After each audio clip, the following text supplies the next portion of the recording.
So call me tomorrow. I need a break. I'm done. I'm toast today.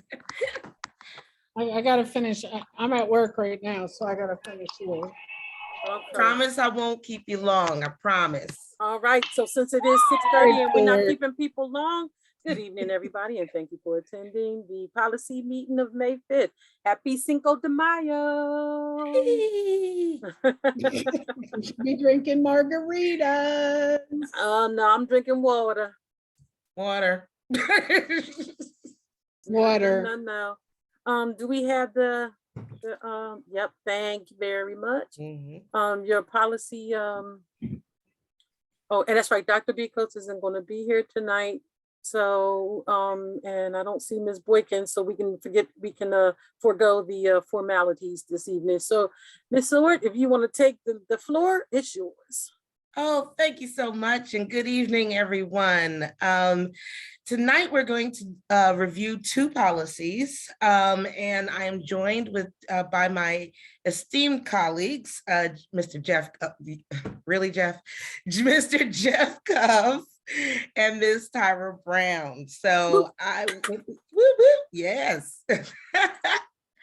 And so I will be sharing my screen in a second once I get to the right where I want to be. Okay, all right.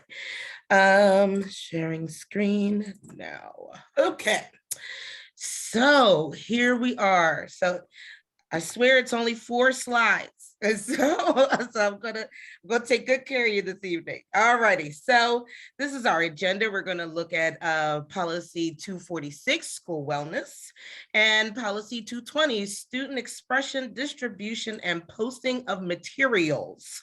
So without further ado, you know, I always ground our meetings in our purpose for them to align with our current district needs, to understand the intent and purpose of the policy, and to support our district's efforts to achieve the goals described in Focus Forward 2025 strategic plan. So here we are. So this came up, policy 246 came up because we are in a year where we have to do a tri-annual assessment.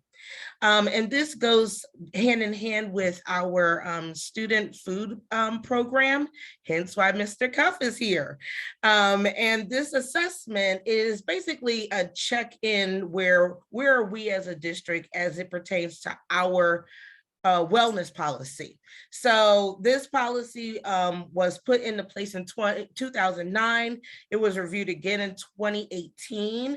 So last year would have been the year for us to review, but that we were given a waiver because of COVID that so that we wouldn't have to do it.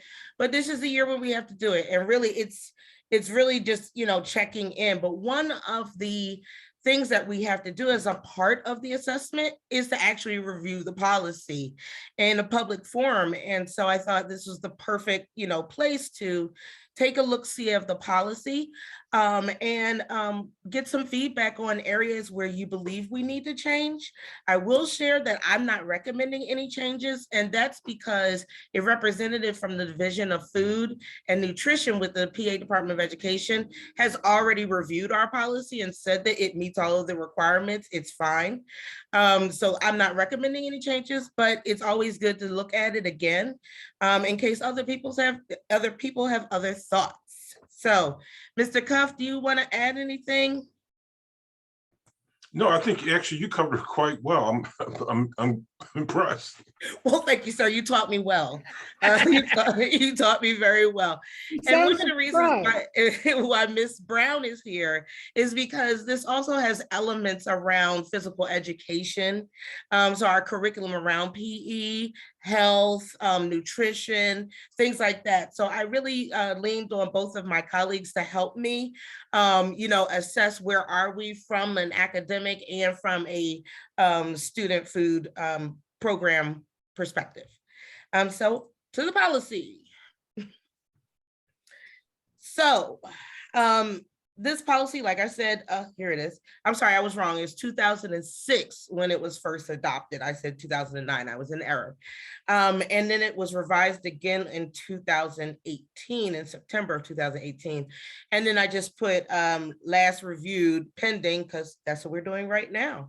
And so I'm just going to do an overview of it. I'm not going to like read the whole thing. But overall, my review of this policy, there are areas where we could improve on how we're implementing the things in the policy. Like, for example, it talks about creating a wellness committee. And I'm sorry, I'm going to make this bigger so that it's easier for you to see. There we go. So it talks about establishing a wellness committee. And through some research and talking with people who were here longer than I, my understanding is that there was a wellness committee, but just through attrition and people leaving, it basically became inactive. So that is on my radar as something to reestablish for next year. So that, and in talking with one of my colleagues in Upper Darby, they do theirs quarterly, which I thought was a good, checkpoint time to be meeting about this. So I've been getting some best practices from other districts about this. Does anybody have any questions, or anybody have any thoughts or input about the wellness committee? Because I would love to hear more if anybody knows about this committee and how it operated in the past. I'll look through my records. It rings a bell, but it's not reverberating in my brain right now. All right, cool. And you know what? That's generally the reaction I've been getting from a lot of people. Like, I think we had one. I'm pretty sure we had one, but they didn't really have any details. Yeah. So I'm looking forward to taking this and really making it our own. So. And Jennifer and I, sorry, Mhm. Jennifer and I was meeting with, was that Penn State or something? Remember we was meeting with the ladies over at the Pro Wellness. Pro Wellness. Thank you. I kept thinking Penn State. And maybe we could reach out to them again, Jennifer. What do you think? Or have Miss Stewart? It was the Pro Wellness program. Well, that Okay. saved me a lot of time, Joy. And Well, since I pissed you off, I think I owe you that, right? no, you didn't piss me off. Pro Wellness Program. All right. That's all I need, because I'll Google No, it. I and will hunt it down. ask what's her name? The social worker, not Nicole. Marissa. Marissa. Okay. She served on that with me. I 'cause remember. I did we did the mental health 911 program. Okay. All right. Was Penn State Cooperative Extension and a part of No, any of that? it was a different arm. Okay. No, but It's we could, called Pro but you know Wellness. what? We could include them too, though, Miss Seward. Can you say that again, please? What was it? The Penn State It was Pro Wellness. Cooperative. Ask Extension. Marissa. Marissa will know. I All said right. Penn State Cooperative Extension. Right. Extension. Okay. You are such helpful folks. Yeah, because I Thank had you. already reached out to them about the Penn Co-op. I had reached out to them, I want to say a couple of months ago, and I think I still have their information of who I spoke to, because I wanted to build up that garden over there in the atrium area of the high school. And she's giving me a lot, and I even have the email, so I can send that over to you, that what she sent to me as a resource. So yeah, we can get this together, and that sounds like a marvelous collaborative plan. Yay! Thank you. I would also add, Danielle, if there's an interest, but the Sisters of Mercy have been in the past at Mercy Fitzgerald. We're very engaged in wellness. So that might be another partnership to consider. All right, I tell y'all are a wealth of information today. Thank you. This is great. Are the Sisters of Mercy still at Mercy Fitz? Aren't they owned by Trinity Health now? Yes, but the Sister Donna is still there. So they're still engaged in community outreach. Great. What's Sister Donna's name up there, Miss Danielle? Sister Donna. Sister I think it's WATTO. Wait, what'd you say? I think it's WATTO. I think is WATTO. Oh, WATTO. Wait a minute, hold on. I'm experiencing technical difficulties for some reason. Okay, so you said Waddle, WATTO? I think that's right, but if it's not, but we And just. is it Sister Watto? Sister Donna is what I called her, but I believe the last name might be Wada. Okay. All righty. You have certainly helped me a lot with this. Thank you, thank you. All righty. So, let me move this out of my way. Alrighty. So it also talks about guidelines, record keeping. Of course, we have the written policy and documenting efforts that we do across the district around health and wellness and how we demonstrate that. I do know that the Food Trust has been a part of a strategy with in schools around nutrition. And that was, of course, interrupted because of the pandemic. But my understanding is that, of course, that will be starting up again. And of course, we do also have individual schools that do things around health and wellness. And so I've just been trying to gather up all those little techniques and things that are happening in the school. A lot of things did get interrupted by the pandemic, though. So it's just redoing it again. Miss Then we have, Danielle, I yeah. got a question. No, I don't have a question. I don't have a question. Actually, I was just thinking, giant food markets have been donating a lot to the school district. And I think I know before COVID, they were focusing a lot of their, and I see them still do it with the fruits and vegetables on the in the front of the store where they give fruits and vegetables to the little kiddies. So I'm thinking, since they give a lot and donate a lot to the school district, why don't we put them in as an advisory or committee, the wellness committee as well? So, invite them to come and do more. I just pulled my pad at work. Look what it is. What? I just pulled my pad from work because I was writing something down. It's my pro wellness pad from when we did it. Oh, really? Oh my God. Well, Yeah, that pro was wellness. timely. Thank you. You're welcome. And Jeff, you mentioned farm to table. That was another strategy that we've been utilizing, correct? Correct. And I'll follow up with Eric to see where that stands.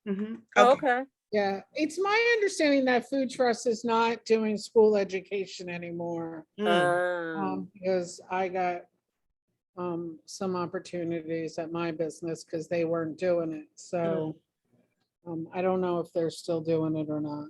Okay. Well, there's another group that we're supposed to have is the Advisory Health Council. So this is another group that is, the whole purpose of it is to talk about, raise awareness about student health issues. I actually discussed this with the nurses. They were not familiar with any group that had been established like this. But this is just, as an FYI, it's in our policy.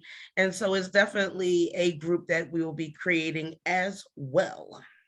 And I believe it talks about here individuals who conduct student medical and dental examinations. And we do have a district physician and a district dentist. So those two professionals would, of course, serve on our Advisory of Health Council. So, yeah, but we also have the Eagles truck come here with the glasses, and we have the dentist to come in here. For the exams. And what's the other one? I saw the Eagles truck yesterday when I was pulling up. Yeah, they're over at GAC this week. Okay. Yeah. So we have a bunch of health professionals that can, help us and serve on this committee to advise us on student health issues. Absolutely. And then, as we were just talking about, nutrition education. So this is another piece. It's not a group, it's just a component of what we're supposed to do. And this is, again, largely driven by our food services department. And Jeff, do you want to talk a little bit about like the guidelines and the requirements that we have to fulfill in order to be a food services site? Well, actually, we follow the guidelines set by the USDA, which are actually fairly strict guidelines as far as the number of calories and things of that nature. And we always hear the conversation from the kids, oh, we want more of this, we want more of that. But to be part of the USDA and to get the reimbursement from the state, we actually follow their guidelines, which are pretty stringent as far as nutritional values. For example, I know our last administrative review, they came through and we had to go through the nutritional value of the potato skins that were in the vending machine. So things of that nature. So they're really strict on us as far as what we can do, what we can't do. They're really strict, as well as part of our policy in the past was careful with kids who bring in cupcakes for birthdays and things like that. Yeah, for Suck the allergies. life out of everything. But it's not just the allergies, just nutritional value. So Yeah. it's that, and I mean, classic examples. I know that, for example, we're only allowed to sell pretzels certain hours of the day. You can't sell pretzels in certain times of the day. Those types. Oh, Wow, I didn't know Yeah, that. yeah, there are different types of restrictions out there with the USDA. And in this nutrition promotion, you spoke about advertising in lunchrooms. Oh yeah, yes. I'm sorry, Danielle. I just came to this section, so you can talk about that as well. Yeah, so actually, one thing that I know that Aramark does is they have poster signs up where they push a lot of fresh fruits and vegetables, and they also have a mascot. Somebody dresses up and they go around each school and they encourage kids to do the vegetables and the fruits and things of that nature. And here you'll see it talks about the implementation of farm to school activities right there in that policy. So, and then the physical activity. So here we are where we talk about, phys ed and how many minutes students get, where they're active and moving around in the building. And we know that is happening. We know that they're, receiving, abilities to take brain breaks in classrooms, to take breaks between classes. And actually, Ms. Brown spoke about that earlier with us. So like when you add all those minutes together, yeah, it gets pretty close to that 60 minutes. And this, just reviewing this, helps us to look for other opportunities where we can get our kids up and moving. Ms. Brown, do you want to say anything else about that? No, ma'am, I believe you covered it. All righty. Thank you. that's the NFL does that 60, what's that, 60 play something? 60 Yeah, minutes. play 60. Play Mhm. 60. You think we can maybe reach out to somebody and maybe get Play somebody to- 60. yeah. Let's look for that. Play 60. And you said that was NFL? NFL. Oh, program. All right. Got it. All righty. And then we have physical education. This is our PE classes. And, this just speaks about how we need to have a comprehensive curriculum that promotes team and individual activities. Our curriculum does just that, group activities and health and wellness as a part of that curriculum. Miss Seward, where does the health education component come in? And then one step further, where does the sex education come in for our students? I know that we had a conversation because a student missed it due to COVID, but is that all we talk about it is once in 5th grade? No, and actually I'm going to ask Ms. Brown to jump in as well.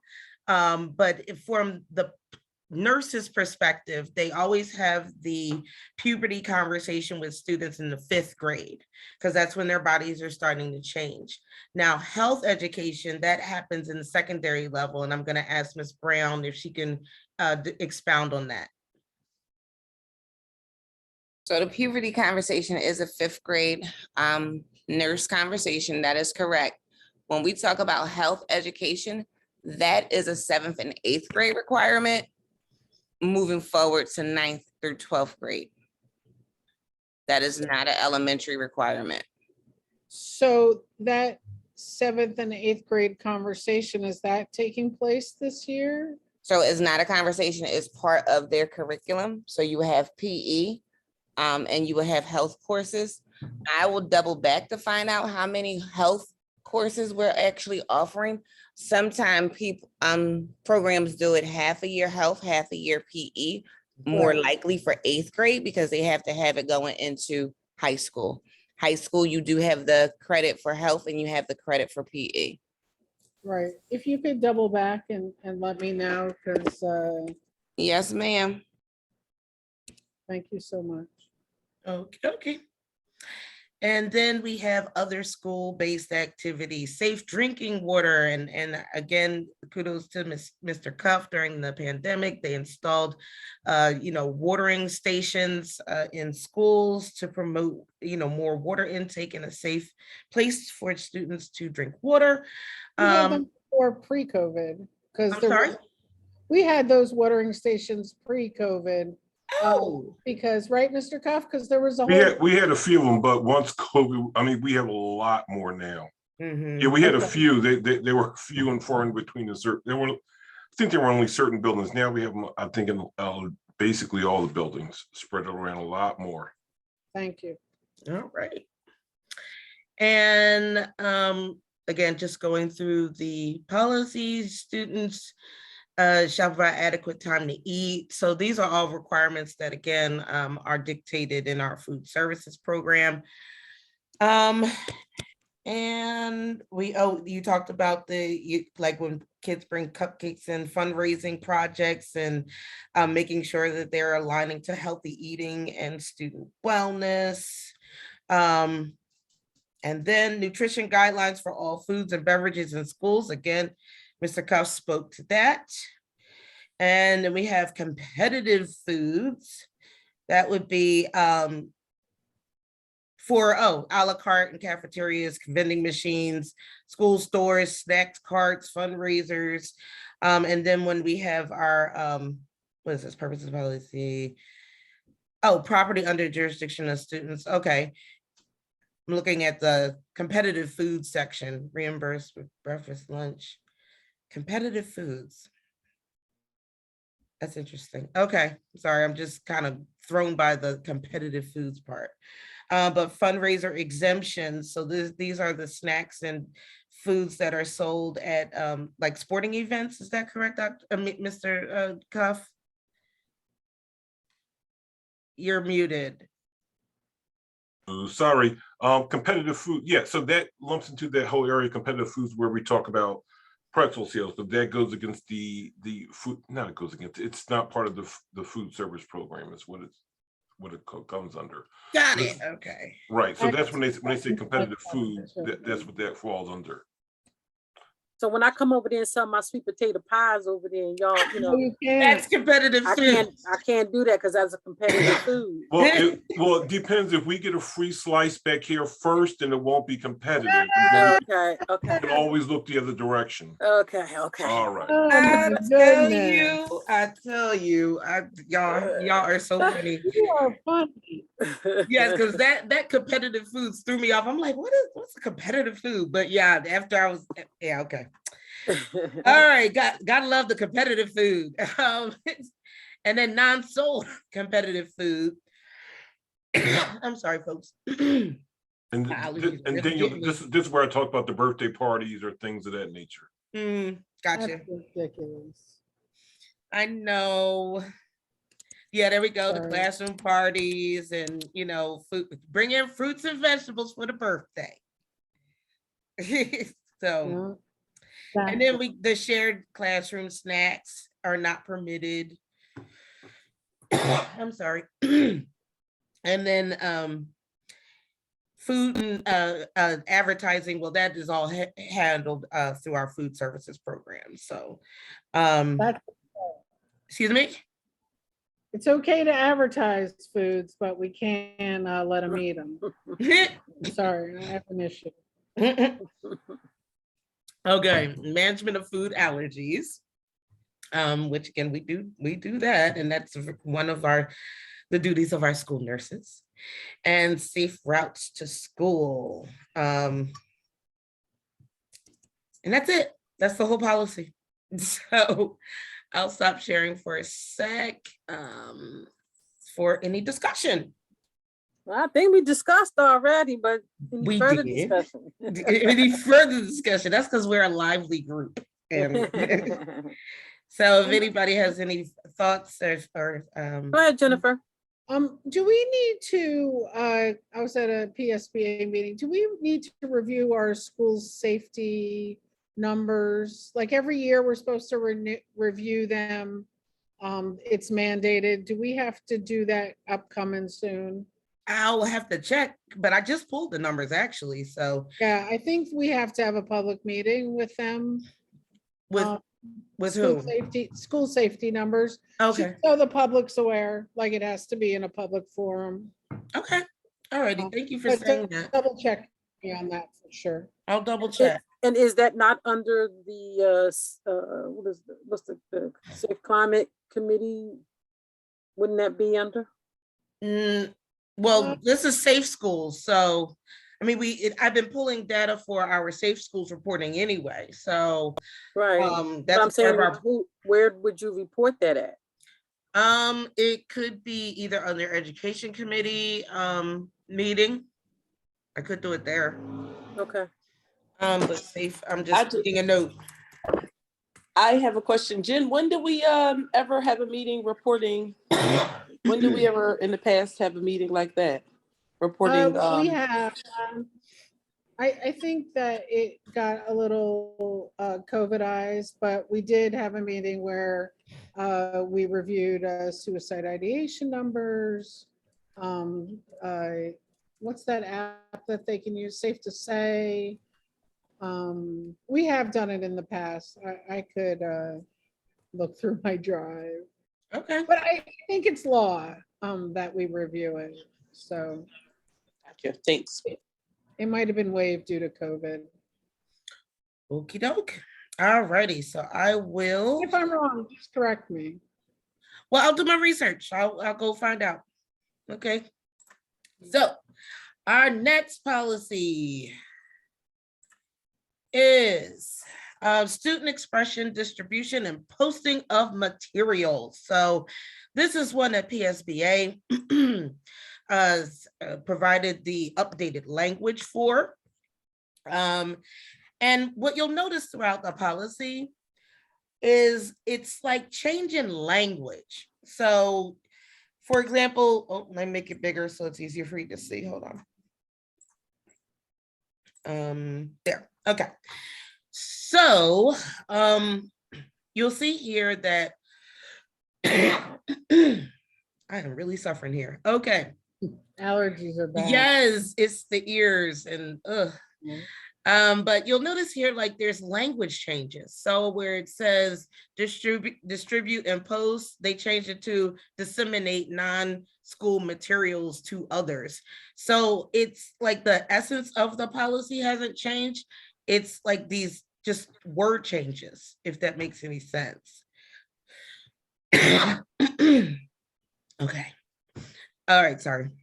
I'm going to get through this. I tell you, I'm going to do it. So this language here in definition. If you don't, I got you.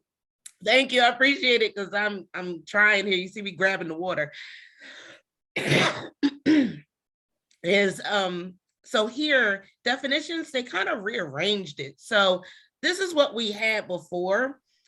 This is what they have now. So they just rearranged how it was structured and where everything was put.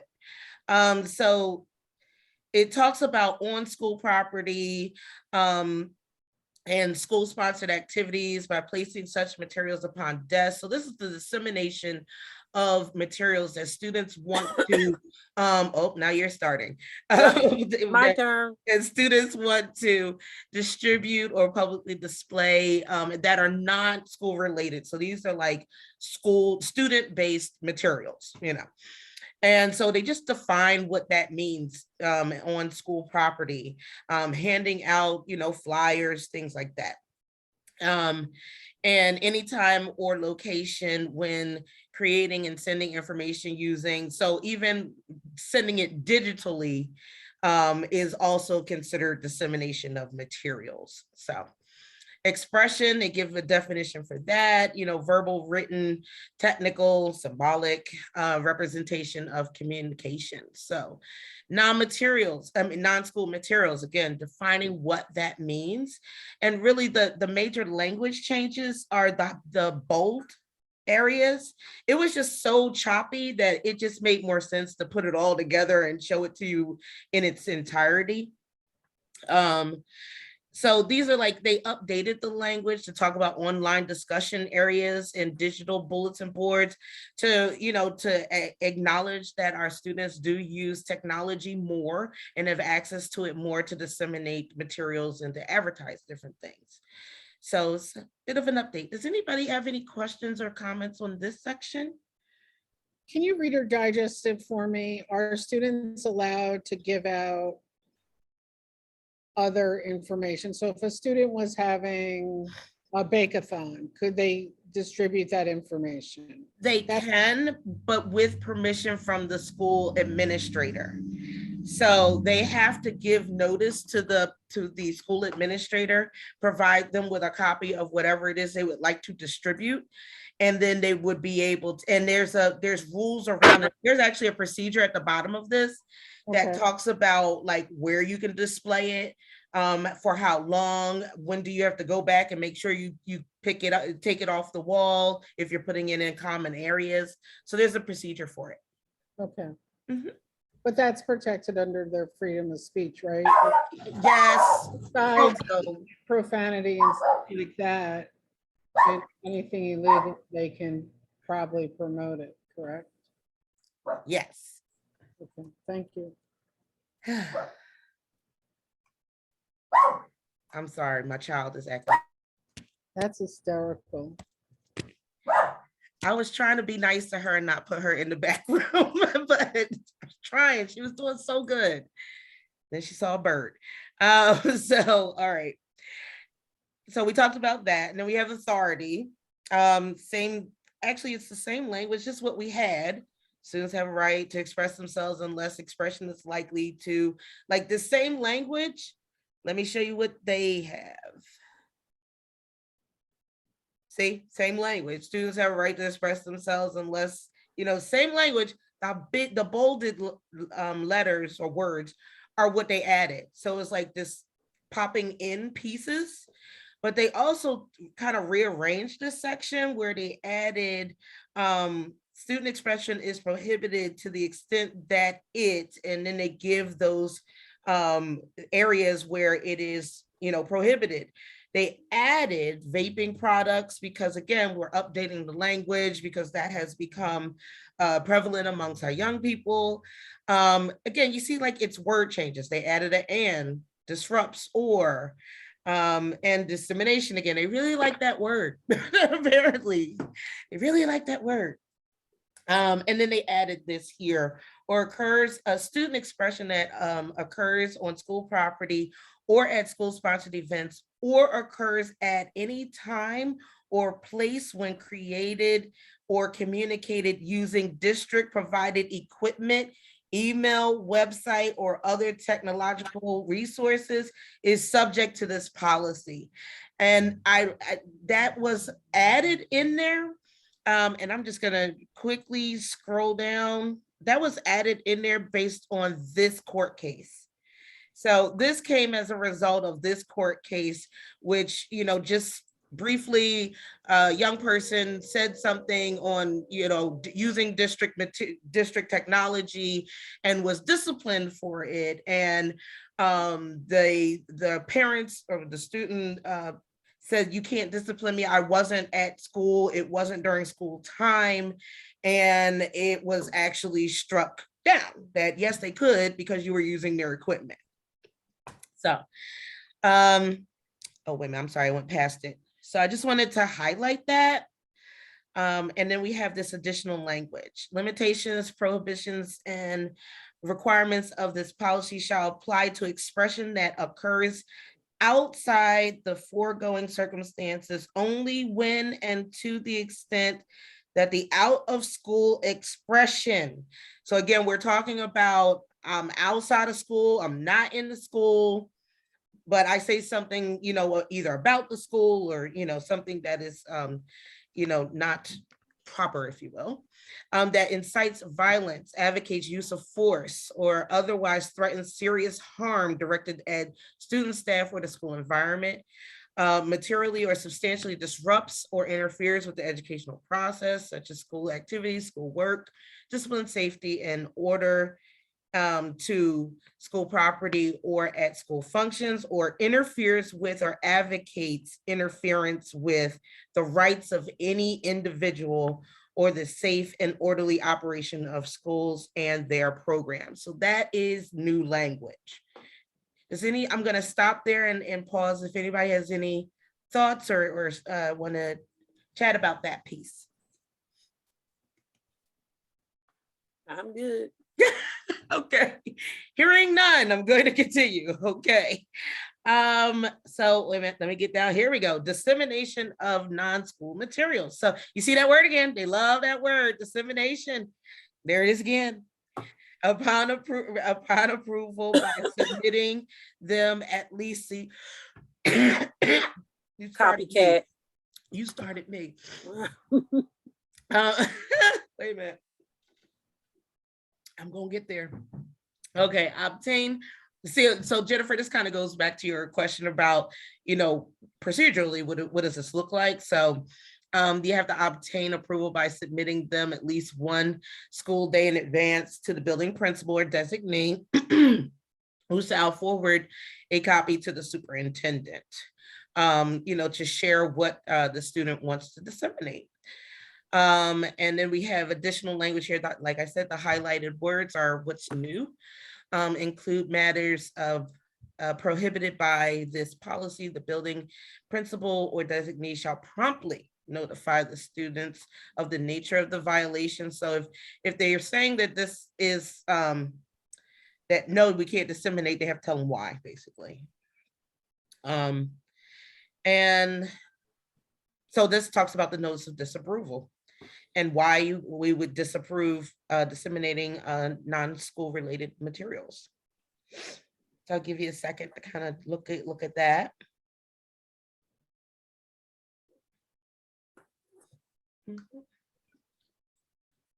And this talks about here, if you do disseminate materials, you're responsible for cleaning it up so it doesn't turn into litter in the school environment. And that they are displayed in a fixed location of a school building and shall bear date, when placed in that location, just again, so we're keeping track, and they have to come and remove it within 10 days of posting the material. So that's that. And then we got the next section. Here we go, review of student expression. This piece is new, review of non-school materials proposed for dissemination shall be conducted promptly, so to avoid unreasonable delay in dissemination. So that's new. That this talks about school officials not censoring or restricting materials and student expression for the sole reason that it is critical of the school or its administration, or because the views espoused are unpopular or may make people uncomfortable. And so I just wanted to stop and ask, does anybody have any comments or questions about that? Because it also talks about religious expression in that next section, and an appeal, if they would like to appeal to the superintendent if told that what they want to disseminate is a no, was declined. No, okay, hearing none, gonna keep going. And so we have delegation of responsibility. Like I said, same language just popped in. There's that word again, dissemination. They love that word. And Must be a new attorney. It must be, because it's like the majority of the changes in this thing is this word that he decided to change out. but it talks about what the consequences are when student dissemination of non-school materials or other student expression violates the policy. And there are disciplinary consequences. This actually is in our code of conduct currently. And one of the reasons why I wanted to review this evening is we are going through a process of reviewing with a committee of professionals from our district, as well as parents and teachers, to look at our code of conduct. So this kind of was timely, and because it goes into what we do in our code of conduct. So this paragraph is new. So this one talks about how the superintendent needs to share this information with school principals, and about how to review non-school materials proposed for dissemination and evaluating whether violations of this policy have occurred, receive training about this. I actually have talked to David Kahn about this one. And so I've asked him, like, what does the training look like around this? And so he and I are still in conversations about that, about what does, a training look like. But it's a special emphasis that'll be given to understanding the limitations on school officials' authority to regulate off-campus student expression. And again, going back to that court case that I highlighted, where a student received a consequence for something that was done or expressed off campus outside of school hours, as well as the need to articulate in detail the nature and extent of disruption to or interference with the school environment thought to be caused by on or off campus student expression, and the specific manner by which the student expression involved is thought to have caused it.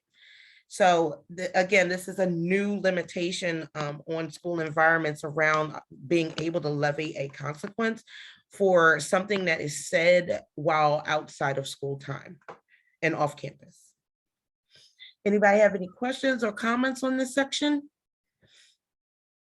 Nope, hearing none. Okay, and now we're done. So, and like I said, we already had a procedure for the posting of student expression, distribution, and posting of materials. This is a 2019 procedure. So there it is, but I'm going to open up the 2022 one that they provided us with. So you see the highlighted language again. There's that, whoever this new attorney is, they love that word dissemination. So that's mainly the changes in this. Again, it's word language changes. It talks about it is the responsibility of students intended to disseminate non-school materials to become familiar with the provisions of this policy, and it from the code of conduct. And then we got dissemination. Here, and here I did want to ask a question, because in the policy it said we have the ability to decide how much ahead, lead time do you think principals need when receiving a request to disseminate non-school materials? Because I put 48 hours to give folks time to get it, look at it, ask questions if they had it.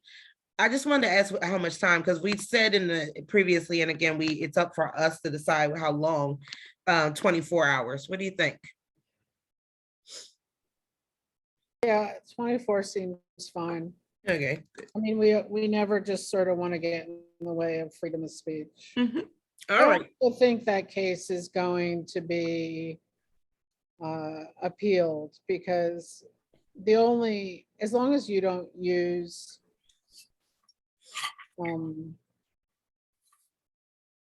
as long as you don't use school equipment, pretty much what you say and promote violence. Mm-hmm. Pretty much what you say off campus is off campus. You are correct. Yep, absolutely. So again, you see how many times disseminate is all through here. So that's basically it. So, and then we have disseminate. These are the same conditions that we had in our previous one. When permission is given, they may disseminate, and here are the following times when you can disseminate. These are the same times that we had in our previous one. And the place where you can put them, normal flow of foot traffic within school and in its exterior doors. So it gives you all the okay places to disseminate or post materials, and the manner in which you can disseminate materials is here. And it says that there is a requirement to have this disclaimer at the bottom of materials. And then again, it talks about the 10 days to come and clean it up. And disciplinary consequences. So again, this is the same as what we have in the code of conduct. So that is about it. So I will open the floor for any questions, comments, and conversation. Hi, I would just like to know the definition of disseminate. You know what? I'm sorry, You just had to do it.